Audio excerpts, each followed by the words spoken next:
I've owned a pair of Ultra Boost shoes. I've owned different pairs since I was a sophomore in high school. So we're going on 4 years now that I've had at least one pair of these. So today what I want to go over is how to take care of them, how to lace them up, and really just how to maintain them and have them look good, be comfortable, all that. So the first thing I want to go over is how to lace them up when you first get them. So as you can see here, they're not traditionally laced because they're a lot more comfortable when you don't have to untie them and tie them every time. You can just kind of wear them as a slip-on shoe. So there's a couple steps to this. The first one, obviously, is when you first get the shoe, you're gonna unlace it. So when you first get it, the laces will be threaded through the original lace knots or the lace holes. I'm not really 100% sure what they're called, but you're gonna just pull them out of that until you only have it on the bottom one across. So what you're gonna be left with is you're gonna be left with the shoe like this. It's just gonna have the bottom lace done.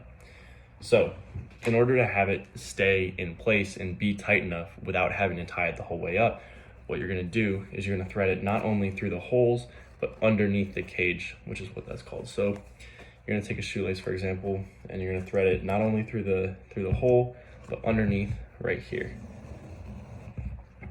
I haven't done this in a while because I've had these, as you can probably tell, these are old.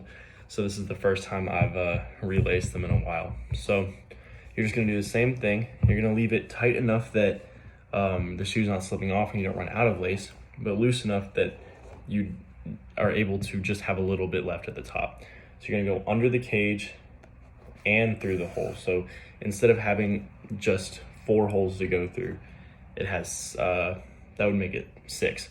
So there's more that the lace has to travel, which will make it so that it doesn't all have to be through the holes, and it doesn't all have to be, there's not a lot of loose lace at the top to tie because you want it so that you don't have to tie it.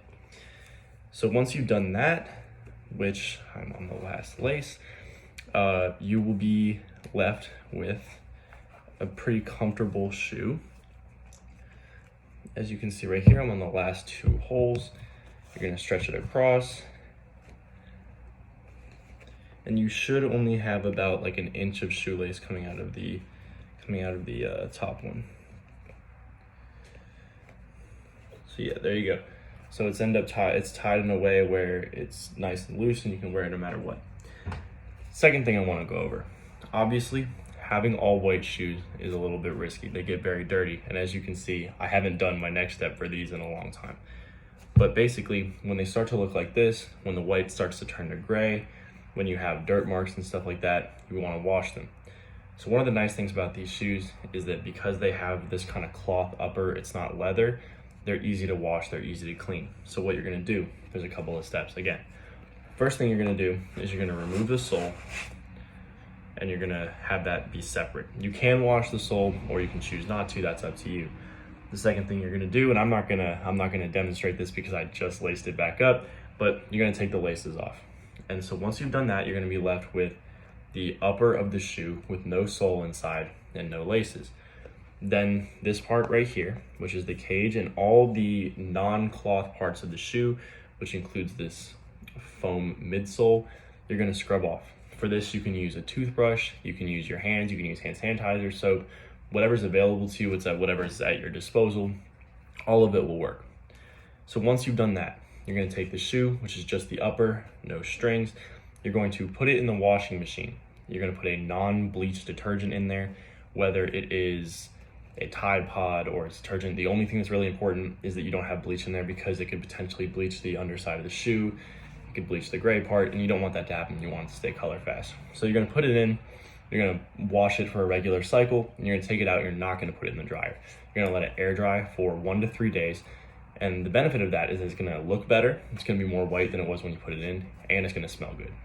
So once you've done that, you can also wash the sole and the laces if you want. You can put them you wanna put them in like a pillowcase, which you can also do for the shoes if you wanna make sure that the stitching doesn't rip.